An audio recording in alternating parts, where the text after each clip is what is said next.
Welcome to Web-Minded Computer Institute.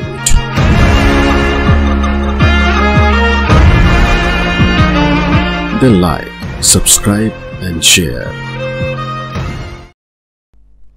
Hello friends, Python के इस session में आपका स्वागत है जिसमें हम एडवांटेजेस पाइथन के क्या क्या है उसकी जानकारी लेने वाले हैं। मेरा नाम है वरिंदर सिंह। आइए शुरू करते हैं इसको। पाइथन जो लैंग्वेज है उसके बहुत सारे फीचर हैं जिसकी वजह से हम अन्य कोई और लैंग्वेज प्रयोग करने के बजाय पाइथन का प्रयोग करना पसंद करते हैं। जैसे कुछ एक फीचर्स यहाँ मैंने दिए हैं। हालांकि बहुत सारे फीचर्स हैं पाइथन के, लेकिन कुछ फीचर्स जो इंपॉर्टेंट है उनकी जानकारी मैं यहाँ देना चाहता हूँ, जिसकी वजह से पाइथन को प्रयोग करना एक एडवांटेज हो जाता है, आसान हो जाता है काफ़ी सारी चीज़ों को करना। अगर आप पहले से एक्सपीरियंस प्रोग्रामर हैं तो आपको अभी जो फीचर्स मैं बताने वाला हूँ उससे आइडिया हो जाएगा। और यदि आप शुरुआत कर रहे हैं बिल्कुल फ्रेशर के तौर पे, तो यह प्रोग्रामिंग लैंग्वेज आपको बहुत आसान लगने वाली है।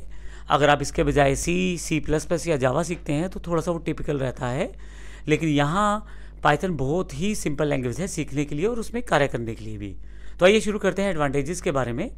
सबसे पहले मैं बता दूं, पाइथन एक हाई लेवल लैंग्वेज है।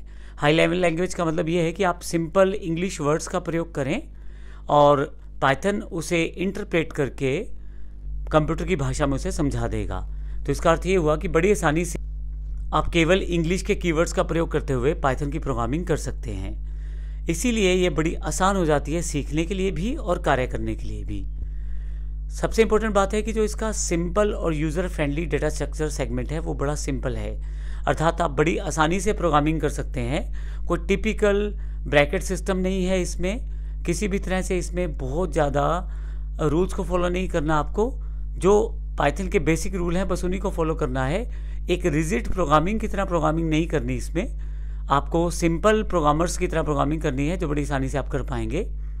ऑब्जेक्ट ओरिएंटेड प्रोग्रामिंग सिस्टम इसमें पहले से शामिल है, तो आप ऊप्स के सभी फीचर्स का इसमें प्रयोग कर पाएंगे, चाहे वे क्लासेस हैं, ऑब्जेक्ट्स हैं या बाकी अन्य फीचर हैं, वो सभी आप इसमें प्रयोग कर पाएंगे।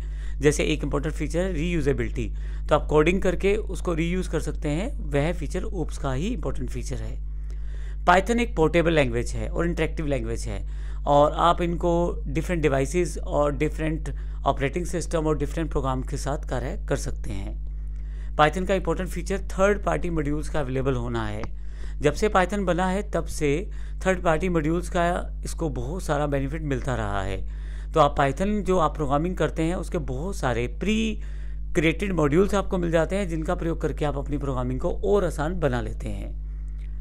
पाइथन का एक इम्पॉर्टेंट पार्ट उसकी एक्सटेंसिव सपोर्ट लाइब्रेरीज भी हैं। पाइथन के बहुत सारे इनबिल्ट फंक्शंस हैं जो उसकी लाइब्रेरीज में इकट्ठे कर दिए गए हैं, जिसका प्रयोग करके आप पहले से बने हुए लाइब्रेरीज और उनके प्रोग्राम से अपनी प्रोग्रामिंग को बड़ी आसानी से कर सकते हैं और कॉम्प्लेक्स से कॉम्प्लेक्स प्रोग्राम को आसानी से बना सकते हैं। पाइथन का इम्पोर्टेंट होने का एक फीचर उसके ऑनलाइन फ्री रिसोर्सेज भी हैं। यह पाइथन एक ओपन सोर्स लैंग्वेज है, तो बहुत सारे डेवलपर्स या बहुत सारी कम्युनिटीज़ इस पर कार्य करती हैं, जिसकी वजह से आपको पाइथन प्रोग्रामिंग करते समय किसी भी तरह के क्वेश्चन का आंसर पहले से ही मिल जाएगा इनके ओपन प्लेटफॉर्म्स पे। इसके अलावा बहुत सारे प्रोग्रामिंग कोड्स पहले से बने बनाए मिल जाएंगे, बहुत सारे फीचर्स, बहुत सारे एग्जांपल्स मिल जाएंगे, तो आपके लिए पाइथन प्रोग्रामिंग और आसान हो जाती है। इसी वजह से इसका बड़ा एक एडवांटेज भी बन जाता है ऑनलाइन फ्री रिसोर्सेज होना। पाइथन सिंपल है, कोई हार्ड स्ट्रक्चर लैंग्वेज नहीं है, और सबसे इम्पोर्टेंट डायनेमिकली ये टाइप लैंग्वेज है। इसका मतलब ये है जैसे जैसे आप टाइप करेंगे वैसे वैसे आप पाइथन की प्रोग्रामिंग भी करते चले जाएंगे। जिसका एक सिंपल सा एग्जांपल मैं देना चाहता हूँ। यदि आप पहले से C++ या जावा कर चुके हैं तो आपको ध्यान होगा कि आपको लैंग्वेज में डेटा टाइप्स डिफाइन करनी पड़ती हैं और वेरिएबल्स को डिफाइन करना पड़ता है, जबकि पाइथन में जब आप वेरिएबल का नाम लिखते हैं और उसको वैल्यू असाइन करते हैं तो ऑटोमेटिकली वह वहीं पे क्रिएट हो जाता है, और जिस तरह की वैल्यू आप उसे असाइन करते हैं उस तरह की डेटा टाइप का वेरिएबल क्रिएट हो जाता है।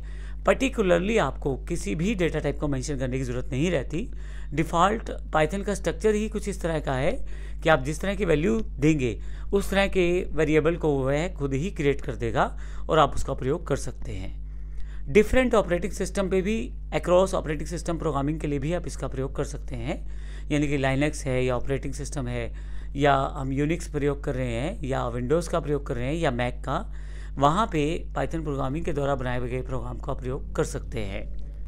जो मैंने इतने सारे फीचर्स आपको बताए हैं, यही एक वजह है कि प्रोग्रामर्स खुद भी पाइथन में प्रोग्रामिंग करना पसंद करते हैं। पाइथन में प्रोग्रामिंग करना आसान है, सिंपल है, जिसकी वजह से आपको बड़ी जल्दी ही और बड़ी आसानी से आप प्रोग्रामिंग सीख भी सकते हैं और उसमें कार्य भी कर सकते हैं। तो ये कुछ एक एडवांटेजेस बताई हैं पाइथन की, जिसकी जानकारी आप प्राप्त करके आसानी से पाइथन में प्रयोग कर सकते हैं। धन्यवाद।